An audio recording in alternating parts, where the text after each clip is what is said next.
Looking for a guaranteed way to create content that resonates with your audience? Start a podcast. Interview your ideal clients and let them choose the topic of the interview.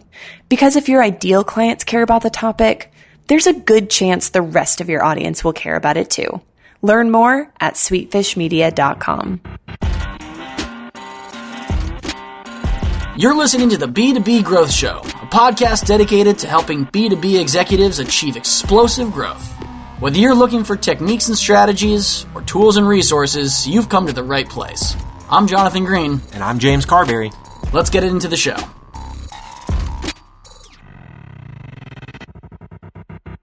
Welcome back to the B2B Growth Show. Today we are joined by Dan Frohnen. Dan is the VP of Marketing at Skedulo. Dan, welcome to the show. Thanks so much, Jonathan. Happy to be here. Well, it's a pleasure to have you on the show. I'm excited to sort of share your wisdom with our listeners today. And we're actually going to be talking about this idea of joining a startup, but with a global focus. So, I think there are definitely going to be listeners that get a lot out of today's episode because this feels like a very unique topic to me, and I'm excited to get into it. But before we do, maybe you can tell our listeners a little about what you and the Skedulo team are up to these days. Yeah, no, we're up to all kinds of fun stuff. So, I think like a lot of B2B marketers in a startup, it's not a matter of trying to find stuff to do. It's a matter of trying to prioritize all the things that need to be done. So we're really focused on building kind of a solid foundation for all of our marketing programs and trying to be as strategic as possible. So that's a lot of building our tech stack, building our database in a smart way, getting target accounts lined up, and then really focusing a lot on our kind of brand, what our value proposition is, and kind of our SEO and how we look in the digital space. Mm-hmm. Yeah. Yep, that's perfect. And Dan, you obviously have at least some familiarity with the startup life and the startup world, and I think it's a very attractive sort of avenue for people that have an idea, have a drive, have a passion, maybe haven't found a fit in the corporate world. So Dan, just before we kind of get into today's topic, tell us a little about then your experience with the startup world. Yeah, so to your point, startups really do allow you to have an immediate impact on a business. Usually at a startup, there's too many things to do and not enough people to do them. So it really takes a person who wants to be strategic, who wants to focus on something and wants to drive something home with little to no direction. So I think, for people that are early in their career, it's a great place to learn what specialty you might want. And for someone that's later in their career, I think they're, myself included, might kind of be startup junkies that enjoy going into a business and really having that early impact and being very close to leadership and investors and really just doing it from the ground up. Yeah, it feels like it can really run the gamut. Where you are age-wise, where you are professionally, if it's a good fit, it's a good fit. So absolutely. So I think there's going to be a lot of listeners that get value out of today's topic. Again, joining a startup, but with an eye towards this sort of global focus. So Dan, why don't you sort of take it away? What are we going to be talking about today? So today, and this is very unique to Skedulo, but I think that some of your listeners might have this as well, is that Skedulo was born out of an Australian company. So it was founded in Brisbane back in 2013, and that was the first addressable market. And then they expanded to the US. So I have a naturally built in 30 some odd % of my revenue coming out of that region. So when I came in, it wasn't a matter of I was going to be thinking globally. It was a matter of I absolutely have to. So really what I did from the get-go was really not look at all of our data and all of our marketing programs from the highest level. I had to break it out by region as well as by channel and all of that fun stuff. And really when you dig into the data, the differences between the two markets are so drastically different that I'm actually running two very distinctly different marketing programs as a result. Mm-hmm. Yeah. And so I know that one of the points that we were going to make today is this idea that not all regions are created equally. You want to learn what's working, what isn't. Can you break that down a little bit for me? Yeah. So, to me, it started with just purely where are the leads coming from? Where's the pipeline coming from? Where is the revenue coming from?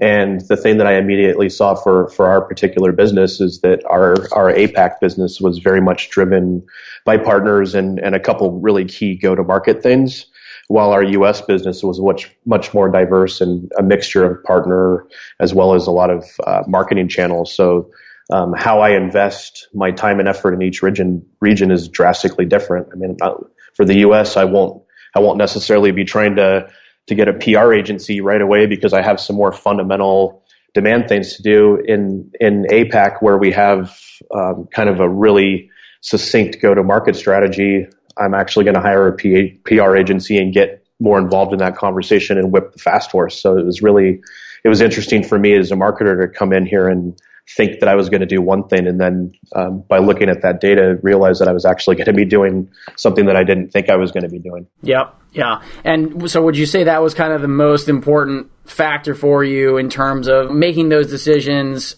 You kind of indicated you go in with certain expectations. So would you say that one of the more important factors in making those decisions, learning what's working and what isn't, planning accordingly, is like keeping an eye on the data, is not being so married to the idea that you have to do it this way because it worked in a certain region? I mean, how did you sort of make those distinctions? I mean, I think there's definitely, for the data-driven marketers out there, it's definitely the data, but then it's also talking to the leadership within the business as well, and really understanding from sales leadership in each region what they're doing, how it's working, what their take is on the market, and then obviously the customers too, and learning how those customers found you in the first place, and then how you can communicate to them and find more of them. Yeah, perfect. So, all right, so that's point number one. Not all regions are created equally.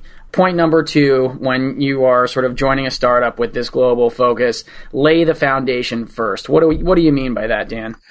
So I think a lot of times, when you step into a new role, whether it's internally moving around or starting a new business, I think it's almost time for a marketer to want to instantly prove themselves. And I think the opposite needs to happen. You actually need to sit back. You need to listen a lot, not talk as much, and then really focus on laying that foundation. And that foundation to me is really your hypothesis about the business and some key tests that you're going to do within that business to prove out whether what you've been hearing and what you've hypothesized as a result of those learnings is actually something that's going to work and drive your go-to-market strategy.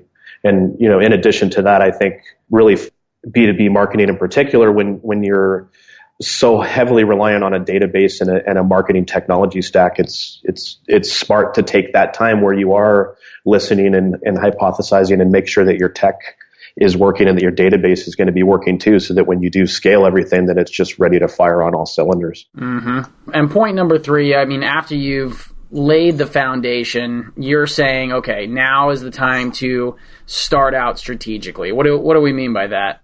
So, I mean, I could go to a whiteboard right now and draw out 10 things that I want to do. And even this morning, there was 10 things on my to-do list. But I knew that there was the one or two things that I absolutely had to get done before noon today, or I would not be winning my day. So I think that the same thing has to be said for your entire marketing strategy. There's the nice to have and the must have. So you absolutely have to start out with that high level strategic vision. It's okay to compile all the things that you want, but at the end of the day, you really have to have the mind frame, particularly in a startup and one where you might be servicing multiple regions, where it's not about the volume necessarily as it is about the results and the strategy behind it. And do you have any advice for our listeners? I mean, as they're trying to, okay, like you said, there's always a million things to do. There's not enough time. There's not enough hours in the day. You're looking at, conceptually, high conceptually, what are we trying to accomplish? Are the things that we're doing mapping to that result? Do you have any advice on how to prioritize the stuff that is the want to do versus the must do? Yeah, to me, I think it's a matter of really aligning with the rest of leadership in the business and making sure that if your head of sales has a priority, that you clearly understand that and that it does align to the higher business goals, that you've aligned to your board of directors if they have priorities, as well as your CEO. And really it's a mixture of, if the CEO wants something and they've said it more than once, then typically I'm going to cater to that. If I truly believe that it's something that doesn't need to happen, then I'll continue to have a conversation. But at the end of the day, it's got to be a mixture of kind of core things that a marketer knows the business needs from a data standpoint, from their learnings, but then also making sure that you've gotten your leadership buy-in and that they've had a voice and that they buy into everything as well. Well, and it definitely sounds like a cornerstone of that is just kind of this idea of communication, that, you're communicating what you need with the other teams to make sure they're aligned. They're communicating with you. Everyone is sort of communicating with the higher ups. I mean, you just have to have that open line of communication. Exactly. I think a lot of times, marketers in particular are not only seen as people who are propelling a brand, but they have a seat at the revenue table as well. So I think that being said, it's just more and more incumbent upon a head of marketing to really open the lines of communication. If there is any kind of confusion on what the strategy is or why something's happening, to fully explain that and have an agreement early as possible so that there's no misconception on what the priorities are. Mm-hmm. Perfect. All right. So, you've laid the foundation. You're starting out strategically. Point number 4, spend time getting to know your customers. I mean, part of this feels, very intuitive, but obviously the fact that we're here talking about it means that not everyone is doing it or not everyone is doing it well. So what would you say is, this idea of spending time getting to know your customers, and what's the most important takeaway? Yeah, I think the big thing is just to, as B2B marketing is evolving, and I think the majority of us would now say that if you can find an advocate that will tell your story that's a customer, that wins 9 times out of 10, just writing a value prop on a piece of paper and saying, believe us. So to me, in order to become the best that you can for your brand, it's about knowing those customers. It's about knowing those customer stories. It's about being able to pick up the phone and have 20, 30 customers in the field that just love your brand and what it does for their business beyond measure, that you can constantly bounce ideas off of and really stay as close to the front line as possible, so they can kind of continue to do what's best for them and evolve your messaging and your product. And I think, spending the early days doing that will just make your marketing all the much better. Yeah. Well, I mean, and obviously those are the people that you're ultimately serving. And if they're not happy, I mean, you're not doing your job right. And if we've had guests on the show that talk about if your customers aren't your biggest advocates, you're leaving money on the table. So I like this idea of connecting with your customers, getting to know them to consistently improve your product and or service. How about on the other side, Dan? What would you say? Is there any advice in terms of taking the customers that are your biggest advocates and how to get that message in front of people that you would like to turn into customers? Yeah, I mean, so to me, one of the things that I've been trying to do and doing somewhat well at Skedulo early on is aligning with our customer success team. And as they are out talking to customers and creating a really nice kind of customer first program, is injecting some of the things that a marketing organization would need into those conversations, which is, do you want to contribute in thought leadership via our blog? Do you want to be a part of a webinar that talks about your successes? Do you want to do a case study? Do you want to reference us and speak to other customers? Would you like to participate in field events where we host dinners and be a thought leader? So just really getting them involved in the business and giving them an opportunity to get their name out there and kind of as a thought leadership in the space that we're in. Yep. Perfect. All right. So point number 5, let's talk about hire fast, hire smart. What does that mean? Yeah. So to me, I think, and I can speak from experiences, it's very easy to kind of come in and get enclosed by the 4 walls and start trying to execute on everything. If you are in a startup and you do have budget and headcount, spend the early days hiring the best people that you can, and realize that if you don't do 1 or 2 projects that aren't on the top of your to-do list, that it's not going to be the end of the world, because if you do have the best people with you and there to help build the team with you, you're going to be better off in the long run. Yeah.